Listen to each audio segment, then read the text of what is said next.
Good afternoon, good morning, good evening. Whatever time of day you've taken to join us here today from the Batcave, I thank you. On behalf of myself, Adam Gerard, aka Red Thunder, and my amazing cohorts in crime, the Honey Badger Terry O'Neill. Hello, guys. And the still doesn't have a nickname because he's too cool to join the nickname club, Braden Ahern. Hello. And how are we this week, gentlemen? Not bad this week. Wow, that was a nice, well-timed sigh from the two of you. Choreographed sighing, Yeah, synchronized sighing. It's the homework you gave us that is really... It's drained us. Yeah. Well, Now, you know, boys. like it's the school holidays. You've still got to keep your physics levels up. Oh, God. Well, speaking of Science physics- waits for no man. Well, it's pretty clear that physics don't count for anything in this little made-for-TV show you made us watch today. It was great. What are you talking about? It's Physics don't fantastic. exist in that world. They don't have axles on the car. It's great. You don't need axles. You just need wheels. That's Yeah, what I've no. learned today. And if you're surprised for long enough, you can float mid-air for a good 5 Yeah. seconds before plummeting down. And apparently if you put a dog in a hollowed-out log and throw it off a cliff, it'll just land safely in a river and just float there. It'll be fine. It's just That's exactly legend. right. Yeah. My cat is just like molesting Terry's head right now. It's pretty funny. I wish I had video footage of that. All right. So it was a interesting week this week. There was no TV, obviously. Sadness. There was obviously a film that we watched. That was good. But as the boys have alluded to just mere moments ago, I decided that I would do the right thing by our fans. They enjoy listening to us. I've got some feedback that I'll get into in a minute from you'll never guess who it's from. It's I'll let it hang there. Let it hang there for a little bit to see if the Okay. See if the penny drops? yeah, see if anybody can join the dots. But yeah, I did decide that we would look at something a little bit different this week. So we'll get into this week on the TV Yeah. in a few seconds. But before then, I do have some notes. Don't have any questions this week, but I do have some notes that have come in from our Braden. Can you guess? Can you guess who it is that's written into us this week? It's definitely got to be Stephen Amell. You were close. You were close. I'll give you a hint. He can do salmon ladders whilst right, doing yep. curling, and he can hang upside down from the salmon ladder stick and do like a inverted sit up while he's flipping it up with his legs to climb the salmon ladder. Brendan Roth knew it. Would you like a guess, Terry? I'm thinking Mr. CrossFit. It is. yeah. It is indeed Mr. CrossFit. He's written in with one note. He got a bit angry with us this week. Ooh. We talked last week and I believe the week before as well about one of his favourite films. It stars Tom Hanks. It's called, apparently, I pronounced it, The Road to Perdition, which apparently is very wrong, and he was very upset with us for pronouncing it that way. And I got a message this week that said, stop pronouncing it Perdition, to which I was right. Can you send me the phonetic pronunciation then, because I don't know how to say this word. So don't put the wrong emphasis on the syllable. Exactly. And I got back, it's perdition, not perdition. So I apologise, Mr. CrossFit, for upsetting you by referring to it as the road to perdition. But at the same time, now that I know that it annoys you, I will Perdition. only refer to it as the road to perdition. Which is more than fair. It's your show. Exactly. And So- he's also brought up a note about Mr. Freeze Oh, good. and whether or Fantastic. not he could Great. actually be a doctor. Great. And this is what he said. Technically, Mr. Freeze, a.k.a. Dr. Freeze, Yes. could be a surgeon because surgeons in the Commonwealth are doctors whilst in residency, but once they specialise, they become misters again. So technically, he could have been a surgeon, and then once he specialised in cryogenics, he became Mister. Yeah.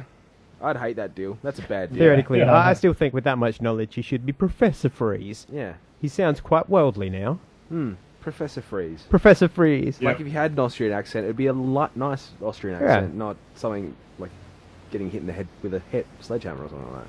Dr. Freeze is coming. Yeah. Smack. Ow. So Smack. yeah, those were our notes for this week. I would say there were no questions, which is fine. If anybody's got any questions, please send them in. We love answering questions. It All- makes it for a fun show. All 8 of our listeners.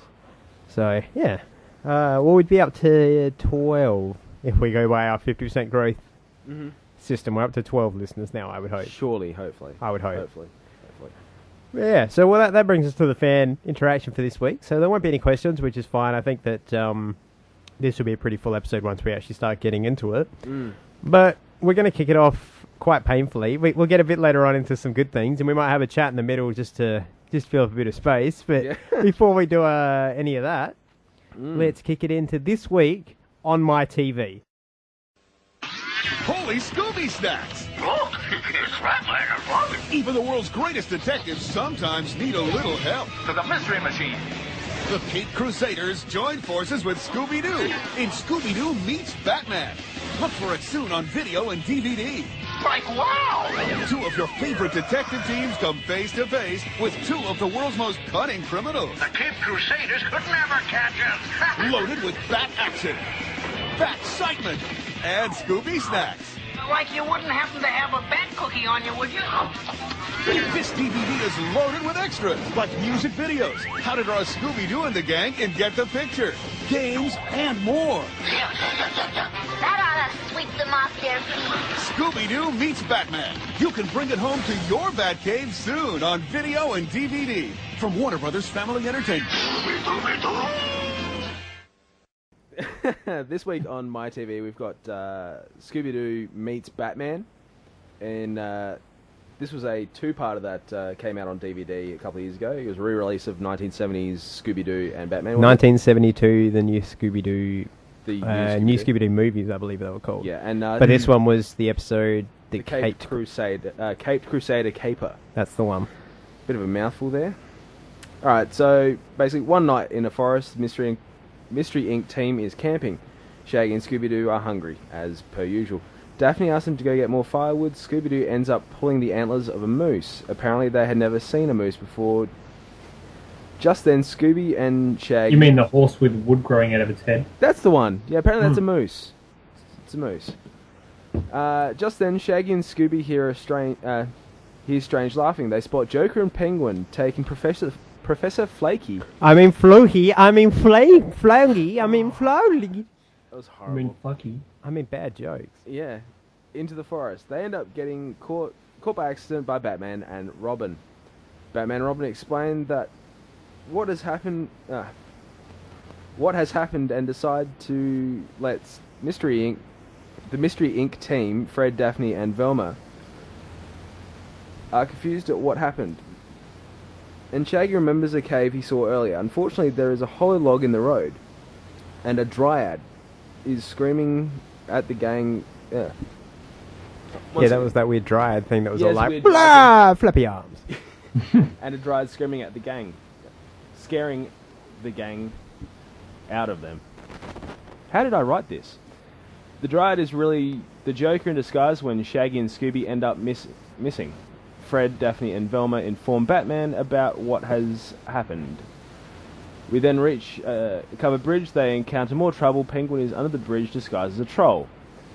He turns a handle which turns the bridge, sending the kids back to their campsite. Batman and Robin investigate. Meanwhile, Penguin, in his troll disguise, scares the gang out of Shaggy and Scooby. Joker keeps turning the bridge until he sees the Batcopter. Scooby-Doo saves Fred, Daphne, and Velma just in time. The team arrives at the cave. At first, it does not look like much, but when they end up tripping over a particular rock and crashing through a revolving door, they see that it is being used. Fred, Daphne, and Velma are spooked by a robot bat only to be rescued by the dynamic duo. They try and stop Joker and the Penguin from escaping, but fail. They notice Shaggy and Scooby are missing, having been scared into a boat earlier on. When they return, Professor Flaky is with them. Flaky tells them that he told the villains that his new invention, a flying suit, was at the Hillside Aircraft Company in Gotham City. He lied, though. It is really at the Gotham Rubber Factory where, when everyone gets out of the cave, they find out that the Batcopter has been stolen. The Mystery Inc. team heads to Gotham Rubber. The team is fascinated by the balloons for the Gotham City Thanksgiving parade, which is tomorrow. Professor Flaky shows the team his flying suit just as Joker and Penguin arrive. Fight breaks out in the factory involving tires and beach balls. Scooby tries on the flying suit and ends up flying. Scooby learns how to control the flying suit just in time for him and Shaggy to be rescued by the dynamic duo, and Joker and Penguin to be caught by a balloon resembling Batman. Joker and Penguin have a falling out while Penguin accidentally activates the flying suit. Scooby shows off while saying Scooby Dooby Doo. It's a great one. What are you talking about? This is fantastic. Just painful. It's horrible. Yeah, look, the 1970s were clearly not a good time for anything. Well, 1972, late 70s got a bit better. Mid to late 70s. Yeah. Things got a bit better. But this was not a good time for anything, really, I don't think. And I noticed that the same guys were doing a lot of the voices and not really try to alter their voices. Like, well, gee, Scoop, I need to just talk exactly like Robin. Basically, I think Robin was actually a little bit more grown up than Shaggy, but that's just about it. Casey Kasem didn't really extend himself too hard on that vocal range there. Professor Flaky sounded like one of the Smurfs. Oh, man. And I'm really glad they put a laugh track under this, because I wouldn't have known it was funny otherwise. Yeah, that's right. Holy shit. Yeah. It's at the Blotham Flubber Flooby, the Flooby Dooby Dooby, the Jicky Shitty Deebit, the Shitty Jokey Flooby. Basically, yeah. Wow, I didn't think anything could get worse than Batman and Robin last week. I was wrong. This was another level. This was pretty bad. There was a couple of times that you actually pointed out something. Twice, Batman had no pants. He had no pants. He had no neck in the close-ups. The neck to his cow suddenly would disappear. Yep. And I also love the fact that he and Robin just praised one another every time they did anything. Good idea, chum. Wow, good work, Batman. Yeah, that was a great idea, Robin. And it's like, Jesus Christ. Calm down, Positive guys. reinforcement, fellas. Take it easy. No, it's good times. We don't know if that was Dick Grayson or Tim Drake or Jason Todd. We don't know which Robin Well, it was. I'm pretty sure it only have been Dick Grayson because there were no facetious. there were It's no okay. others there. They were being really friendly to Well- each other. I don't think it was going to be Jason Todd. You never know. At the beginning, maybe. In the beginning, maybe. Yeah. Or alternate reality. Maybe this is Hanna-Barbera Jason Todd. I mean, so like we've got like Joel Schumacher Batman, and we've got Chris Nolan Batman. Now we're going to have Zack Snyder's Batman. Yeah, now we've got Hanna-Barbera and Jason Todd. Yeah. So maybe I think this was Hanna-Barbera's way of doing a Batman and Robin just to sell merchandise. Probably. I think it was also just this was at a time when the Scooby-Doo cartoons had things like the Globetrotters. Yeah. So it was just something you could. I mean, Batman had it. Hanna-Barbera did make the Super Friends, the Justice League show. So it makes sense that you would spin over the biggest characters into that. Absolutely. The things that I noticed were the fact that proportions were really out of whack in this. Like Joker had a really big head, and then he suddenly grew like 9 feet tall next to Penguin, then went back to normal height, and his chin just kept getting bigger. It was bad. This was bad. This was bad. Banana, basically. The hook on, like, yeah. you got a banana here. Or like a hook. moon or something. Yeah, like a half moon, like the moon that, like, you see I went in to high school with a girl who knows shit. When you looked at her side profile, her forehead kind of bulged out a little bit and her chin pointed out, and she actually looked like a moon. Yeah, I think I hooked up with a girl like that at schoolies one year. It was weird. Had to, like, constantly turn your neck about 75 degrees. You might get poked in the eye by a chin. I imagine, though, that it'd be good in the summertime because you'd have your own shade for your eyes. Totally. Like, you wouldn't need a hat. Yeah, like baseball cap, and she's just basically got, Cro-Magnon. Yeah, Cro-Magnon. Like what I do with my hair, she just automatically do with her forehead. I can see that. Yeah. But yeah, the reason I guess we're going off topic about this thing It's is it just sucked. horrible. I thought, as I said, I was like, I'll do this as a joke. It'll be a bit of fun. I was wrong. You were very wrong. I was the very best thing wrong. about this thing, I watched this with my kids. Best what? thing about it, an hour of silence. I felt like this was exactly what it was supposed to be, and good for very, very young kids who couldn't understand that this wasn't funny. See, I mean, if I had kids, they sat down and watched that with me, I would be concerned that child services would rock up at any time for torturing my children. See, and if I had kids that I was willing to admit were mine, I might let them watch this. Yeah, that's fair. If it was like, look, you little shithead, all you've done all day is just, I don't know, snort all my cocaine and use all my good paint, you're going to watch this movie. Yeah, it's punishment. I mean, if I had a choice between this, waterboarding, and having my fingernails ripped out while being forced to watch Joel Schumacher's Batman, I would probably... Waterboarding, yeah. Waterboarding, yep. Yeah, this was bad. Even the voices were, like I said, I've brought up some of the jokes and the voices, but I got really irritated listening to this. I don't mind the normal Scooby Gang. Yeah. But I hated the the Joker's voice in this with the throaty 1950s, whatever the hell it was. What's the old gangster Bugsy Malone or whatever? Yeah, I'm the Joker. Yeah, and it's like they tried to cross Penguin with the Riddler, like with Yeah, all the rhyming Penguin and was stuff. just making crap puns throughout most of the shit. In fact, Terrible film. That was just don't even Terrible.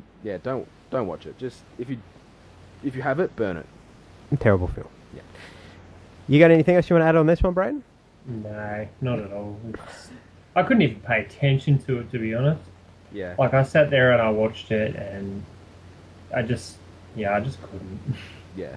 Like, I even struggled to read that synopsis just then. I'm like, oh, God. It was like I was on acid when I wrote this thing. It's like, really? What's going on? I mean, I'm not that big of a fan of Scooby-Doo either, and then no. Well, the thing is, I remember the old school Hanna-Barbera Scooby-Doo, and whilst it wasn't the quality entertainment, it wasn't total shite, where at least you could watch it for 20 minutes and you'd be like, oh, is it going to be Old Man Witherall who owns the haunted amusement park? Yeah, it is. And you always knew the last line is like, I would have gotten away with it too if it wasn't for those pesky kids. And their damn dog. And their damn dog. Those But- swears, damn. But yeah, this I don't recommend watching this. If you're gonna watch something, just watch. Watch a cat. Just go back, put in the disc for 1966 Batman, Yeah, and basically. just enjoy that. It's Yeah, much just do better. that. It's much better. Yeah. Yeah. It's a much better film. I felt like they were trying to take Adam West Batman, Oh God, was that guy trying to be Adam West? Yeah. and it was just not happening. Great balls of fire, Robin. Shut up. Yeah. Just shut up, Batman. And the Batcopter that was like that was the a good looking size of- Batcopter. Well, I did mention to you, like, proportion-wise, you see Batman and Robin in the thing from a side profile. The size of that helicopter, it's equivalent to I think it's, not Swarovski, because that's the crystal. the Shield Harry. It's like the a Shield helicarrier. It's Yeah. huge. And then there was one where it, like, went for a front-on profile, then it was, like, as big as, like, a little, I don't know, mini. So it's about as wide as a mini, but as big as a Yeah. helicarrier. I don't understand. I'm confused by this. This film was, yeah, and was I inconsistent. did like as well the fact that when you watch it in a nice clear sharp picture, you can see the frames of the cells as they move actually things like around. That, though. I actually kind of like that. I don't did know why. it's little glitches like that make you realise you're watching something old school. Yeah. And that's why you forgive them for the fact that it looks like Robin's not wearing pants and Batman's pants actually disappear multiple times. Yes, it's probably because they were probably trying to imply something. Yeah, I would think so. Probably. But I wanted to go for a dirty joke, but I can't really go for a dirty joke with Batman and Robin. I just can't. there you go. That was this week's. I'm not going to force you guys to talk about it anymore. I Please was don't. hoping it would be entertainingly fun. It wasn't. It was entertainingly bad, not in the good way that we'll have next week. No. But so I guess we've really got a little bit under time here. I know that our conversation going into this film we're going to do tonight will obviously be longer, but let's just take this moment. We very rarely have lulls like this, so We have lols, not lulls. I would like to take this moment to pose a question to you gentlemen. Right? Okay. Now, I'm going to answer this myself for my show too. We each have our own specialty show. Yeah. We each have half a season coming up, Yes. minimum. Yeah. What do you want to see in your forthcoming half a season? I got to say, I read something the other day, which I believe Stephen Amell posted on his Facebook page, something about filming an episode which I think was called The Return or something along the lines of that. Yep. And it was a photo of him and the actor who plays Tommy, and saying we can't film this without him. Yep. And I was like, oh, cool, is it going to be? I would like to see it be a similar sort of... Because we already know Arrow in this is a very Batman-type character. Oh, You know, yeah. He's, and that's the way I think he's sort of going to keep going. But I wonder if Tommy's going to be a bit like the Red Hood. That was my thought. I think I brought it up last week that I think that Merlin threw Tommy in the pit Mm. and that Tommy's come back damaged. But with that said, we also have to consider Tommy's shown up already in flashbacks. Yeah. And Like let's not forget the fact we still, even with Oliver dead or whatever, we're still going to have flashbacks to Hong Kong. Yeah. And I'm pretty sure that Waller, if he's been to Hong Kong and he's got off the island already, the story will have to relate they'll end up back in Starling somehow. Mm. And I think that's where that could relate into, is that Tommy is in Starling City, obviously, because that's where he lives. in this pre Oliver Queen being alive. Mm. So Ollie ends up back in Starling City in the same way that they told him he had to kill Tommy once. Maybe this time he has to save Tommy or something. But Yeah. you know, it's that whole. I guess, but when you look at it from Amanda Waller's standpoint, she seems to be somebody who tests her people to the max. Yeah. Absolutely. Yeah. So dropping them in their own city and being like, you're not allowed to talk to anybody that you know. Mm. You know what I mean? That's a hell of a test. Yeah. Well, I mean, something like that. As Oliver Queen in Starling City, everyone knows you. Yeah. So it's kind of hard for him to do that. So it's a very interesting point you raised there. Also think that there's got to be at some point where Thea finds out about Malcolm and finds out what she actually did to Sarah as well. Yeah.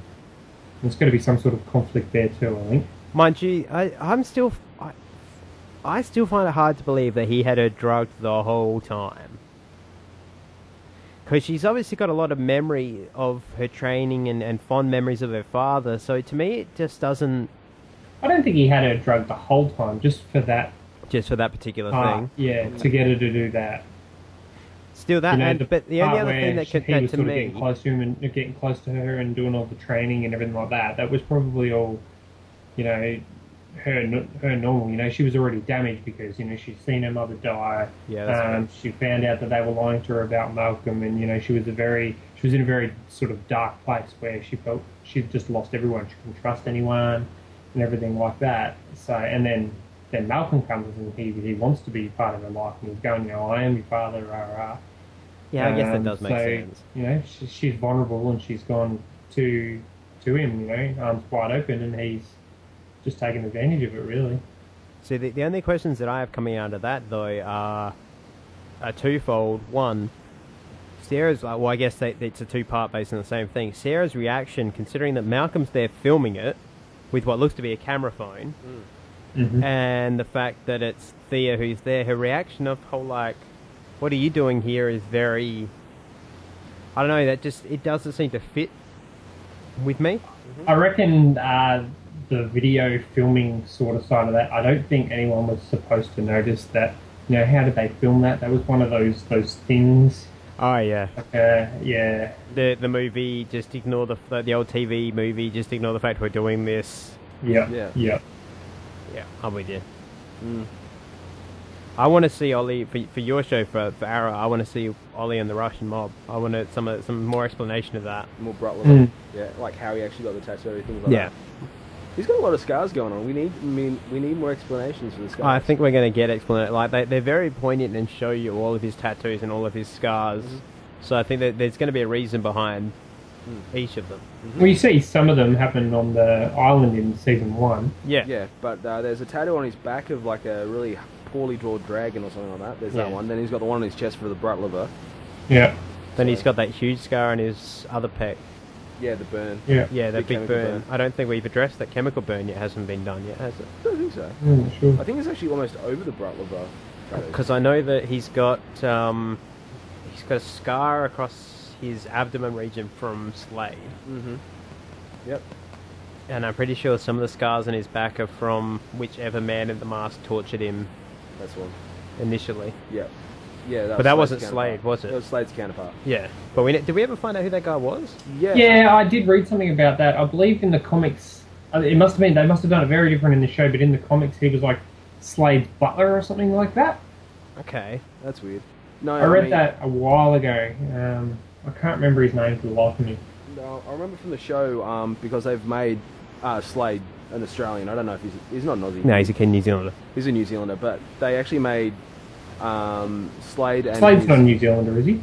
Yeah, Manu Bennett's. Manu Bennett's the character though, Slade. Oh, no, Slade. No, Slade, he's American. Slade Wilson's American, yeah. Yeah, so what they did with the Slade Wilson character, they actually made him an Australian. And his partner, because they were part of ASIO. Well, they called it something else. I think they called it ASIS? ASIS? Yeah. Australian Special Intel Services or whatever it is. So basically what happened was those two split up and one went with the camp with the Russian, North Korean mob, and then Slade, buggered off. I don't remember the name, but yeah. And Slade killed that guy, didn't he? Yes. Yeah, that's They both wore their death masks and it was all very cool. That's right. It was Deathstroke versus Deathstroke for a little while. It's good fun. Sure, I remember that. Mm. Oh yeah, that's right. He was basically a mute, that guy too, wasn't he? Yeah. Mm. That's right. All right, well that was fun. Well, what about you, Terry? What do you want to see on Flash? Flash 2015. I'm probably going to geek out heaps more. I want to see a lot more Rogues.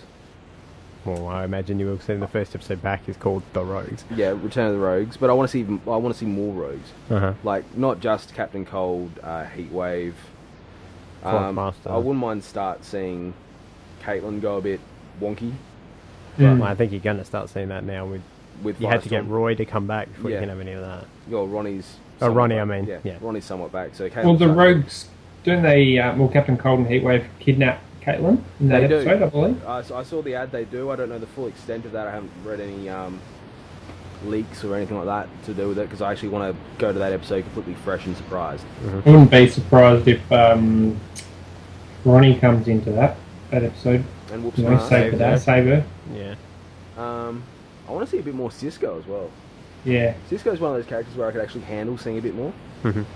I want to see Iris and Eddie start to go a bit rocky because we all know, what's meant to happen there. Yep. Mm.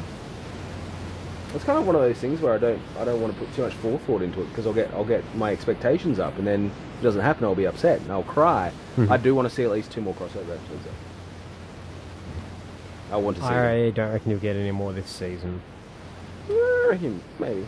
I don't reckon you'll get any more this because you lead. They already said that last one was the one-off event for this This season. season. Oh, you- okay. And also the fact that how do you fit the reason you've got to be careful of crossover episodes and doing too many of them is simply okay. You have a crossover. Doesn't matter as much in Flash, but in Arrow, if you have 2 crossover episodes coming up in this next season, but then you get to the end of the season and there's all this shit going down in Star City. Why wouldn't Ollie just be going, well, hang on, let me just get on the phone to Barry? Yeah. That's why you've got to avoid them and you only have them be very rare once a season Yeah. sort of thing because, especially in the back end of a season, because you've got the back end of the season deals with, we've got to bring Ollie back from the dead, Yeah. we've got to make a Black Canary, Yeah. we've got to either make up our mind whether or not Detective Lance is going to be told that his daughter's alive, even though you already know she's dead, I think, and whether or not he's going to suffer a heart attack from that. We've got to find out what's going on with the League of Shadows and whether or not they're going to go into Star City. We've got the Atom suit that needs to be built. And then we've got the rise of Arsenal, the fall of Thea, and the fall of Merlin. How in that, when you consider that you've only got 10 to 12 episodes, there's just nowhere I said to fit. I wanted to see it. You There's said nowhere what I fit it. wanted to see. I know, I'm just saying, No, like, from yeah, the no, I'm perspective I'm just of... trying to say. I could see, though, next season, I reckon there'll be Yeah. 2. Yeah. 2 or 3, but there's just not enough plan. Like, I just can't see how you could fit it in just strictly from a I mean, from a to me, writing mentally, standpoint. I think next year, new season. Hmm. That's why I'm not used to that American lineup for TV. So, but that's where my head's at. I want to see Iris and Eddie melt down. I want to see Caitlin melt down. I want to see more Cisco, and obviously Barry's going to get faster. And about Harrison Wells, I really don't mind. He's one of those people I can simmer. I know you want to see a Gorilla Grodd episode. Yeah. Yeah, I don't of think I'm course. going to get Grodd till season 2, though. I'm going to get glimpses and little hints of what's going on, but I'm not going to find him till season 2, and I can live with that. I can live with that. And then when it comes to Wells, I'm not. I don't mind the mystery of Wells if you give us some other stuff around it, and the fact that you've now given us Firestorm, and we're going to have that kind of explored and whatever. The mystery of Wells can take a back seat for a little while. You know, I mean, it's better that way that we, the audience, know there's something wrong with Wells, but everybody else doesn't, because that way when Barry or when Detective Diggle find out, then they'll know, Yeah, you know, it hits them a lot harder, yeah, in my opinion. absolutely. See, and for Gotham, I'm personally hoping that I don't want Fish Mooney past this year. She irritates me, so I want that character dead really badly. I like her. What's that? I like her. I can't. She just irritates me because all she seems to be to me is just, I'm the person who's here to give exposition and to set shit up so that other villains can come later. Yep. It's like I don't need that. The thing is, I mean, I don't mind her because she's played really well. She's a very Yeah. one-dimensional character, but she's played well. Yeah, but my problem with that is that when you've got a show that's all 3-dimensional characters and you drop in a 1-dimensional character, for me it's like, just get rid of the Just pluck the loose hair and move on. Get Wouldn't rid of the mind grey. seeing her might wind be up a actually few. working for Penguin. You wouldn't mind seeing her work for Penguin. Yeah, That'd be hilarious. It's only going to happen for an episode before he kills her. yeah, like, maybe. But doesn't she? Because she's in the comics, yeah. As a he, I think. Yeah. Right. Doesn't he work for, or he or she work for Penguin in the comics? I think I remember Sure. reading that somewhere. I think Butch There's does. two or because- three different. I mean, you're talking about characters that Yeah. have existed theoretically since the Golden or Silver Age that have gone through so many different retcon stories. It's not funny. Yeah. So and I mean, I get the feeling that this Gotham TV show, in a lot of ways, is, with the exception of the big five, the exception of Two-Face, I'm willing to bet the Joker when he turns up, Catwoman, Riddler, and Penguin, they're playing with the rest of them. Yeah. Yeah. They're kind of making their own rules with the rest of them, which I'm fine with. So, as I say, just to me, Fish feels like the unnecessary part of it all when you've already got Maroni and Falcone. Yeah. So yeah, I also want a bit more. Alfred. Not Alfred. I want more depth to the city, because it feels to me like the first season of Buffy the Vampire Slayer, where every week is the monster of the week. And then it takes until you get into season 2, where it's like, oh, here's an arc that will take place over the whole. Yeah. Because okay, the overarching arc of the show is who killed the Waynes. Yeah. We're not going to get that answer in season 1, and I accept that. And I'm cool with that. I'm glad they're not doing that in season 1. But you've got to have something that, like, let's take How I Met Your Mother. I know it's a comedy, so it's a different style, but the writing's still the same. You know that. Well, originally they sat down the writer, they went, okay, we want 7 years. They turned into 10, but they wanted 7 years, and it was like, bang, on day 1. We want Ted to not know who it is, then at the very end, meets the mother. That's how we wrap it all up. But in between that, season 1 is the story of Lily and Marshall's engagement and it breaking off. Season 2 is them getting back together in their wedding. Season 3 is the evolution of Barney, and so on and so forth. You've got all these little seasons, all these little arcs that tie everything together to make a bigger picture. Yeah. Whereas for me in Gotham at the moment, it feels like I'm the new guy in Gotham. Sweet. Yeah, and there's all this crime. Yeah. All right, well, who are we fighting this week? Oh, this week it's a guy who looks like a goat. Cool. What's happening next week? Oh, this week it's a guy in a different mask. Sweet, I'll do that too. What's coming up now? Well, this week it's a guy with balloons. Sweet, I'll take him on too. As opposed to any kind of constant, like... And I'm hoping maybe that's what the Arkham storyline is, that now he's in Arkham, Jim's going to start joining all these dots and stuff. But they're just, to me, it feels like I said, like a monster of the week. And it needs to be more than that. It's not CSI... where, every week is meant to be independent because the characters are cold, stoic scientists. Yeah. This is Gotham City with a character who ultimately, for a lot of people, becomes the embodiment of goodness in Gotham City, because Batman obviously can't be that. And all he's doing every week is just like, well, I'm going to go investigate the same case and just do my normal job. Yep. And there's nothing kind of compelling to that. Yeah. It'd be like if in The Flash, if Barry didn't have that big board with his parents' murder and all the lines on it, and he's just like, what do? I'm a forensic scientist. And every week he's just like, this week on The Flash, I'm just going to fingerprint this countertop. Next week on The Flash. You know what I mean? Like Next week on The Flash, I wear 2 gloves. Yeah, on the same hand. On the same hand. So yeah, it's just, I guess from that standpoint, that's why I'm wanting... They're writing it so well and these characters are so good, but there needs to be depth to the series. There needs to be like something it bigger. sort of is a little bit like because it's more centered around, I guess, Jim Gordon. Yeah. But like he's always got those. I'm trying to think of the best way to word it. Like those little sort of, I guess, wins where he finds a bit of, I guess, good in the city, whether it be Harvey or is it the commissioner? That woman, I can't remember. No, she's the captain. It's Captain Essen. That's the woman. Or she finds the I forget those other two. The woman who's sleeping with Barbara. Montoya and Crispus Allen and Renee Montoya. Yeah. The special or whatever they call them. MCU or something like that. Yeah, that's Like it. MCU. he's- Major Crimes Unit. Yeah, Major Crimes Unit. Gotham Diggle and the Lesbo. Yeah. Yeah. Yeah. He's just gone in and had nothing and had to work with what he's got, and just as he's going, he's finding just little glimmers of hope. And I don't know, the way that's coming together, I feel like that's pretty. That's a bit of that's what you're talking Yeah. about. I can not see that. major I mean, even if that was it, if it was the case of, well, we're setting up the Major Crimes Unit, Gordon is running it with Yeah. this team, I would like that, because at least then it's just a bit you're leading into something, because as I say, at the moment I just feel like it's a show about two beat cops. Like it's to me it's like It's NYPD Blue the first season. or I was gonna say it's Law and Order Gotham City. Yeah. You know what I mean? I That's actually all pay it to feels see that like. show. Is that It wrong? just feels like you know what I mean? That's what it Yeah. feels like. It's just two cops. What do? We're cops and we investigate things on the streets of Gotham City. Bum bum bum bum. Jung, jung. Every scene Bop, change. bop, bop, bop, ba-da. So yeah, that's my hope. Yeah. There we go. I've put a little bit of time, a little bit of nice discussion there. I'll ask the questions since the viewers don't want the listeners don't want to write in this week. So yeah, well, have we got anything else we'd like to discuss, or do we want to jump balls deep, as I like to say, into Into flavor country. into the main event, the big Into main madness. course? Absolutely. You ready? You ready, Brayden? I was thinking have a quick break for a second. Is that all right? And now for our feature presentation.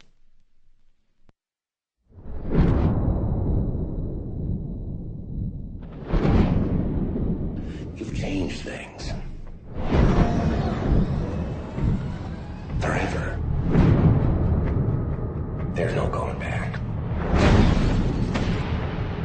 See, to them, you're just a freak. Like me.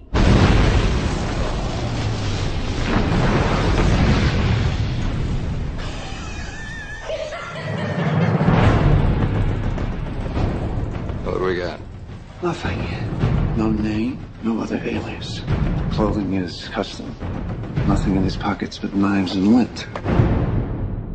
Evening, Commissioner.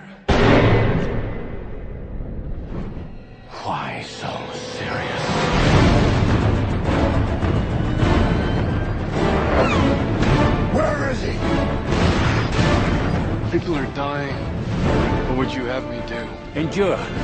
You can be the outcast. You can make the choice that no one else will face. The right choice. Gotham needs you. A little fighting you. I like that. Then you're gonna love me. Now that's more like it, Miss Wayne.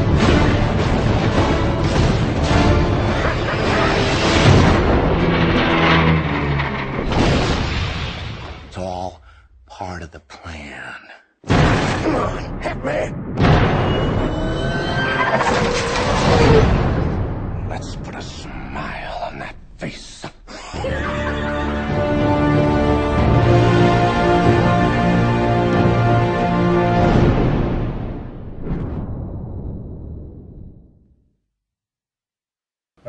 So we're ready to go. You want me to whip out my plot synopsis? Yep. Just whip it out. Vroom, blum, blum, blum, blum. All right, here we go. The Dark Knight? Is that what it's called? The Dark Knight? It is called the Dark Knight. The Dark Knight. Yeah. Just making sure I'm pronouncing it right. Road to Perdition. It's the Dark The Dark Knight edition. The Duck Knight. All right. In Gotham City, the Joker and his accomplices rob a mob-owned bank. The accomplices kill each other off one by one in a sequence masterminded by the Joker, who escapes alone with all the money in a big yellow school bus.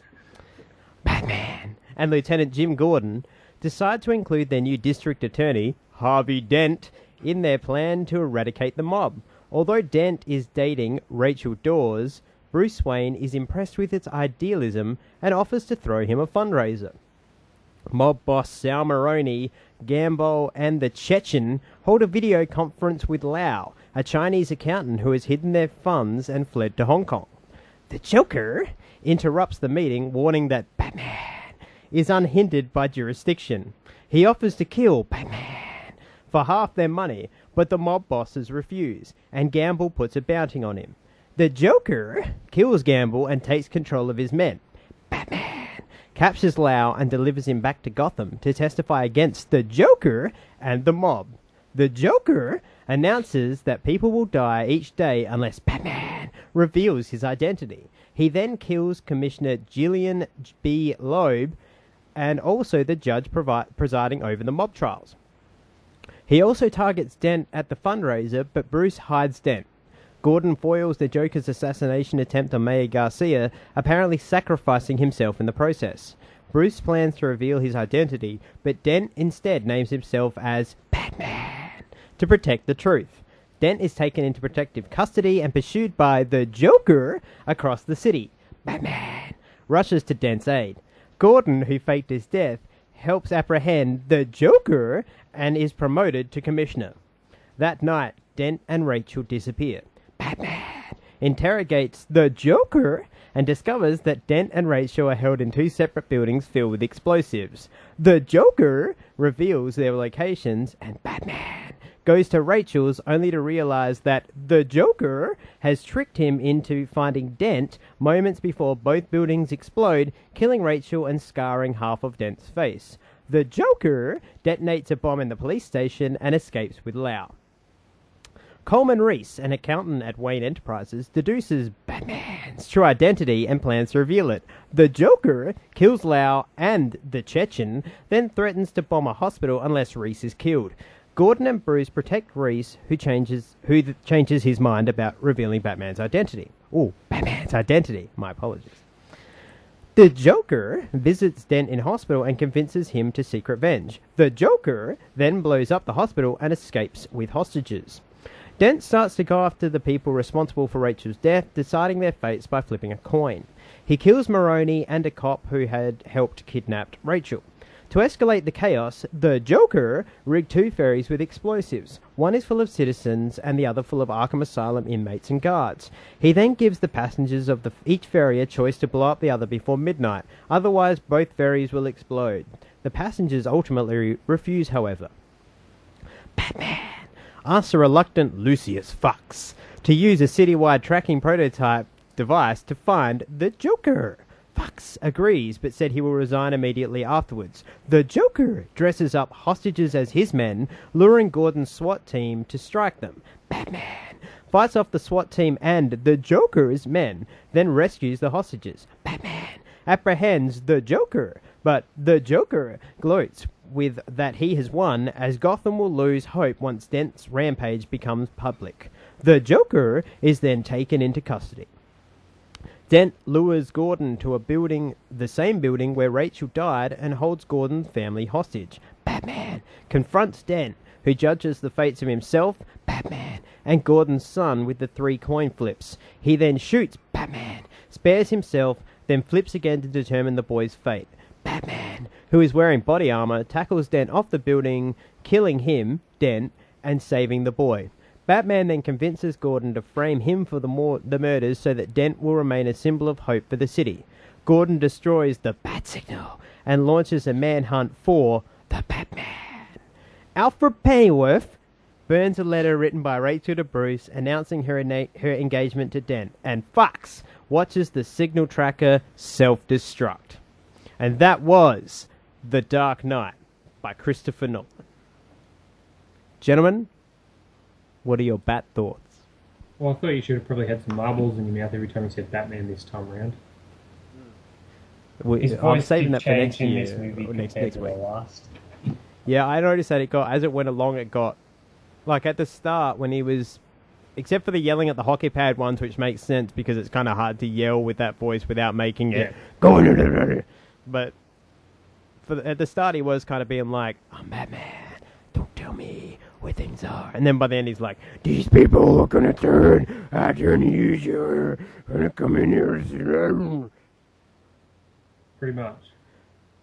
Just sort of got worse as it went on. Yeah, somebody needs to get a lozenge. He pretty much nailed it in Begins.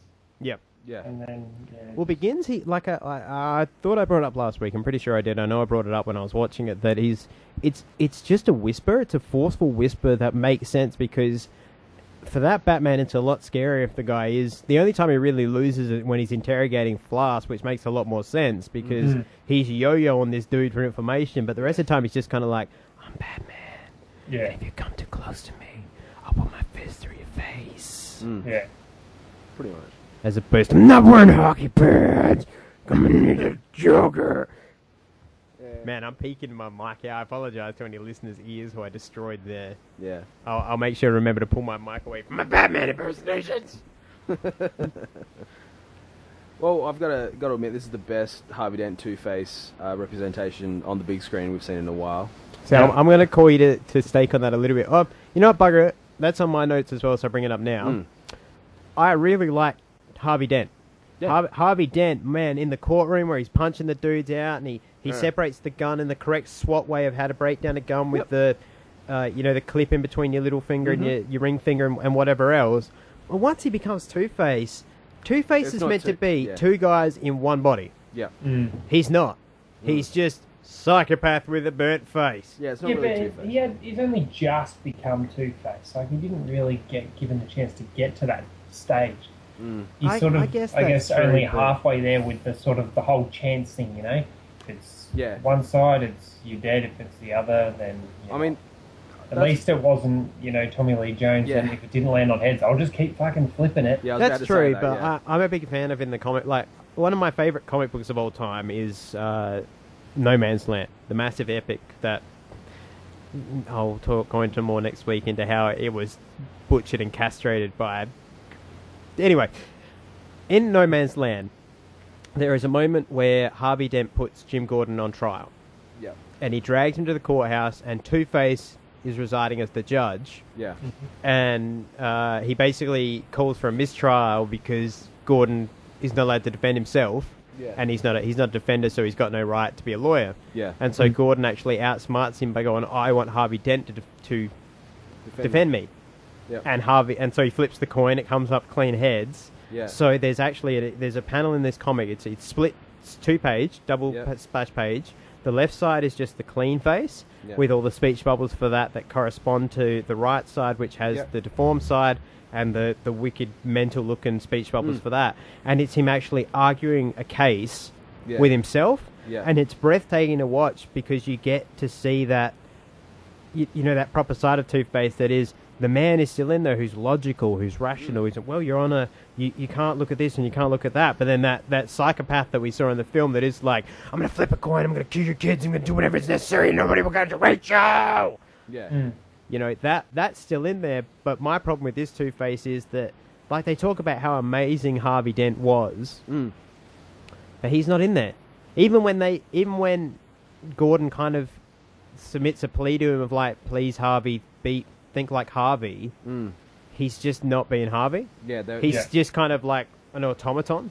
Yeah, and that's what I didn't like. Harvey should still be in there. Yeah. I know. I get it. He's post-traumatic stressed. He's burnt and whatever. He's messed up, but still, in the same way that in Batman Begins at the very beginning when Batman's fighting like in the jail fighting criminals. Yeah, theoretically that's Batman at that point, the destroyed point. Bruce Wayne is still in that human. Yeah. And ultimately, Harvey Dent, the character of Two-Face, still has a heart in him that is half good. Yeah. This character didn't. That's my problem with it. I agree completely with you on that one. But as terms of I still disagree with you. I don't know. I just don't think he had the chance to get to that point. Yeah. I guess that's true. It takes place over 3 days. I did read somewhere a while ago now that there was initially a plan to have him in the third movie of this trilogy. Which he very well could have been. Yeah, I couldn't believe they killed him at the end. I've got that in my notes, and I'll get to it a bit later on as to why. But his death made very little sense to me. That's true. I mean, I'm glad they didn't kill the Joker, considering what happened afterwards. That was awkward. But the fact that they didn't was even better. But I'll get into that later on, and next week I'll get into why it wasn't better ultimately. Yeah. No, I think I do like I think one of the final lines Joker says is, "We're destined to do this forever and ever." Yeah, which is a line from The Killing Joke where basically the end of The Killing Joke, I think I brought this up before, Batman is drowning. Yeah. He's just pushing the Joker's face into a puddle with that basic point of, I've had enough. Yeah. And once again, he gets to the point, and Jim actually is like, Jim Gordon, even after being tormented and even after having his daughter shot through the spine less than 24 hours earlier, is still like, do not kill him. Yeah. And Batman's like, what do you... Of all people, you're telling me not to kill him, and Gordon's like, if you kill him, he wins. Yeah. He breaks you. You have to be more. Yeah. You have to be stronger, and ultimately, Batman pulls him out of the puddle, and that's when Joker tells him the joke, and they have the laugh. And one of the things Joker says is, you and that basically implies they're soulmates, and says, I get the feeling you and I are destined to do this forever. Yeah. And that's what that line is from. Yeah. And it's, that is, to me, the ultimate Joker Batman line, and that's why we'll get into next week why I think this is, but I believe next week's film was meant to heavily involve the Joker, and that when it didn't, they, for whatever reason, just went, fuck it, and attempted to patch something else together. Yeah. In a very horrible way. In a horrific way. Yeah. Absolutely. I don't know, there's something I just don't like about Maggie Gyllenhaal. I don't don't mean this in an offensive way. And it's not offensive. I'm not trying to be chauvinistic, but she looks like a puffy, tired Katie Holmes. Yeah. Yeah. That's all I could take away from my brain being that it thinks stupid things when I watch movies. All I could think with this was, wow, Rachel really hasn't slept between Batman Begins and this film. No, between banging Harvey Dent and solving crime, she's got no. So I don't know. I don't like her. Whatever reason Katie Holmes couldn't do it. Maybe it was Tom. In fact, it probably was Tom because he didn't get to play Batman. Well, apparently Robin. he was scheduling conflicts. That was the official. Yeah, right. You're gonna have a brilliant lead off with Christian Bale playing a really good year one Batman to someone who's like 8 inches shorter. Oh yeah, you gotta also look back and look at her and be like, if she ever looks at her bank account, and be like, damn, I wish I got me some of them Dark Knight monies. Yeah, that's it. Because it didn't exactly do poorly at the box office. No, it didn't. And I will admit, I was one of those people who saw this thing. Yeah. 4 times. I saw it 4 times at the cinemas. Oh God, you sad, strange little man. And I was mere centimeters away from going dressed in Joker makeup to see it, but I had work beforehand and I couldn't get anywhere to apply it. It was devastating. Also like how they evolved the Alfred-Bruce relationship in this one as well. Yep. It's I do like what the writers have done with the Alfred a bit Bruce. Michael Caine. I like a bit of Michael Caine. A bit Michael Caine. I think he does really well for himself. Master Bruce.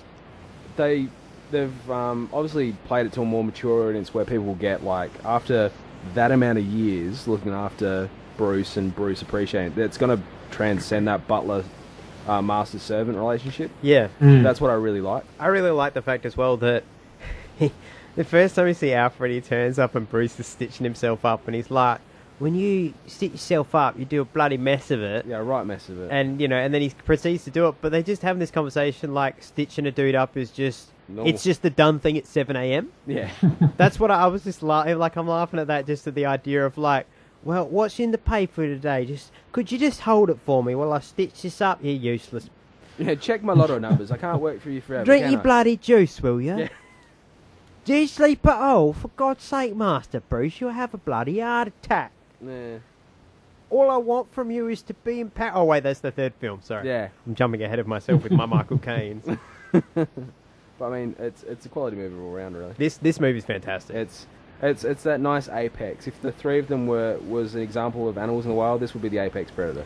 Yeah. However, I do have to say, I think that what makes this film bigger, is the even when he's not there, you feel the Joker in this movie. Even when he's not on screen, he transcends he becomes bigger than the film. He's bigger it's just than Batman. all the chaos and everything that comes from him is just it's just everywhere. It's consistent. So, but I think that's what makes the film, and that's what I think I talked about it back in episode 1. Batman can only ever be as good as his villains, and that villain was perfection because I've got it written down in my notes here somewhere later on, and when I get to that page, I'll bring it up. I've got the proper definition for it, but that was just the perfect portrayal of a psychopath because you feel it. You feel these serial killers, like when they're. I guess just to give you a bit of ambience, as it were. I look at this in the terms of the Joker in the comics and definitely in this film is a serial killer and a terrorist. Without question. Absolutely. Now, being that I read a lot of things on crime and serial killers, I mean, those sort of situations stick out to me. And the fear that this city is in this film, and the fact that you can feel it through the entire film, is realistic. When you look at, say, a killer like the Zodiac Killer, who even worse than the Joker, at least there's a face you can put to that anarchy. In the case of the Zodiac Killer, it's just ether, as it were.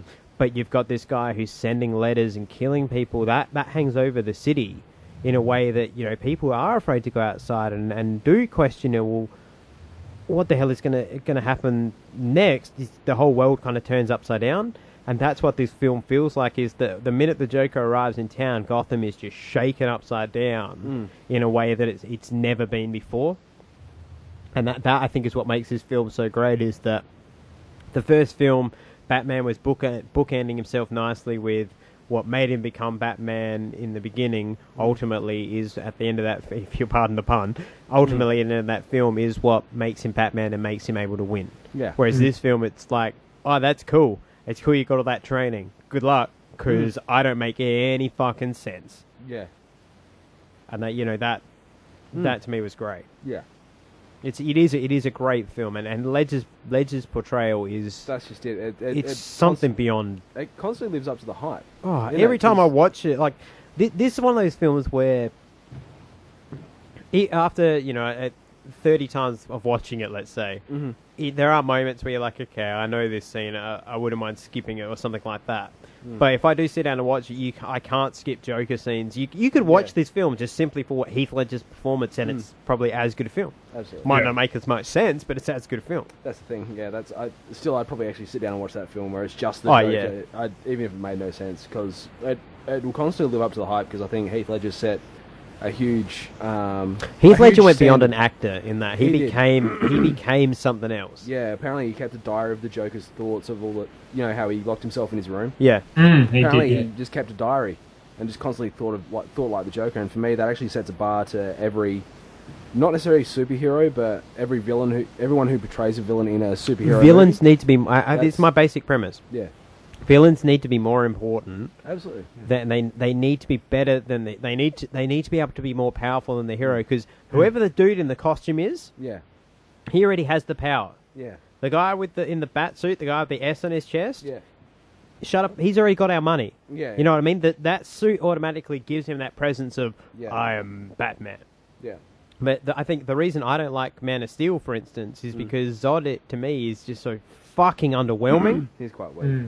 And so you look at that, and so you look at that, and you're like, well, I never at any point really feel like Superman's in jeopardy or anything's gonna. Yeah. Even when Metropolis is ripping apart, I'm still just like, meh. You took 3 hours to get to this point. I don't give a fuck anymore. Yeah. Whereas this film, it Got gets to to the point make- where they're on the boats, and the Joker's, watch me take your city that you love so much and split it apart. Yeah. And you get to that point, you're like, what? Actually, when I Even first, now, I still sit there like, oh, it's just so tense to watch. Yeah. Yeah.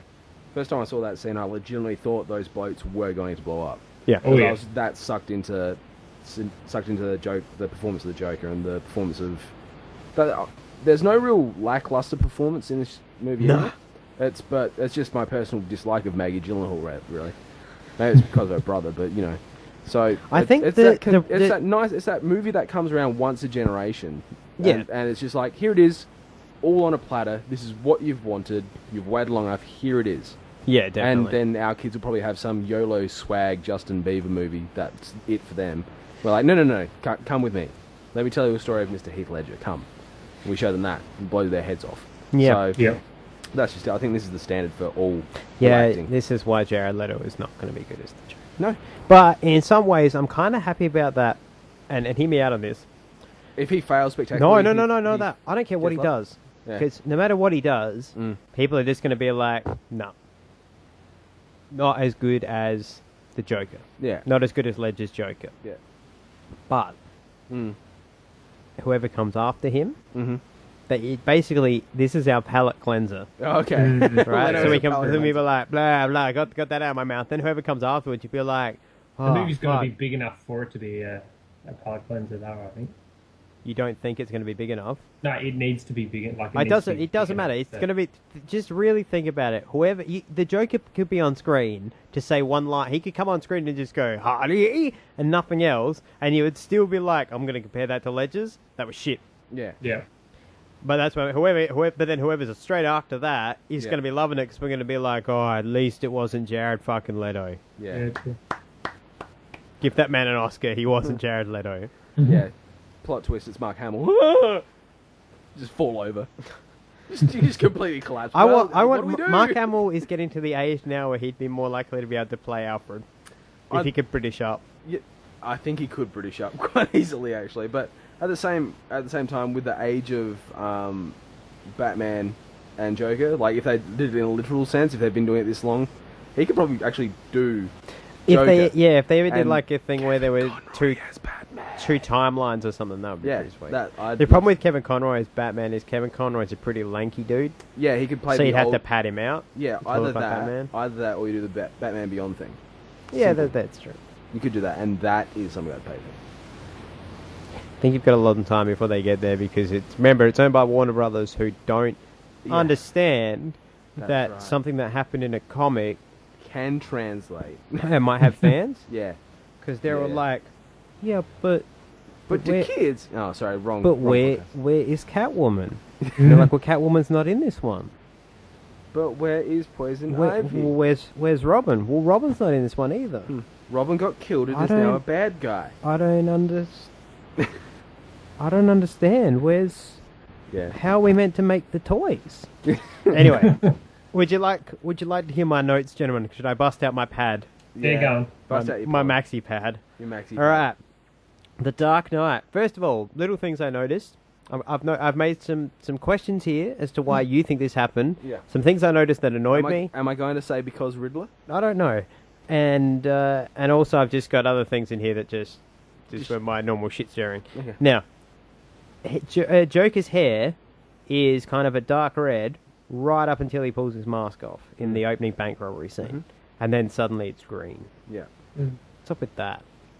I mean, I know they didn't want to give it away right from the beginning, but at the same time, how did his hair suddenly get green? I did notice that. Yeah.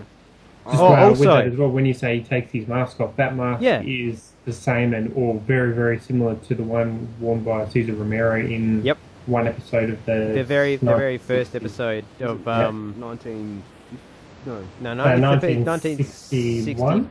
No, it's 66. 65. 1965, the first appearance of the Joker. He breaks out of prison, like I've said before, by getting launched out on a pitcher's mound on a spring. Yep. And then he ends up in a television studio, and there's a clown on TV wearing that mask, doing funny voices, and then he pulls it off to reveal that he's the Joker. And then Batman or Bruce and Dick look at each other, and they're all like, we'd better get to the Pat poles, chum.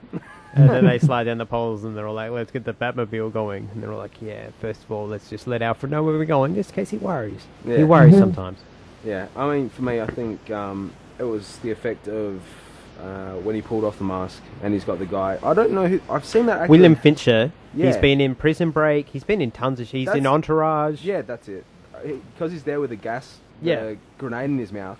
That's probably the first time he would have been one of the first actors to see...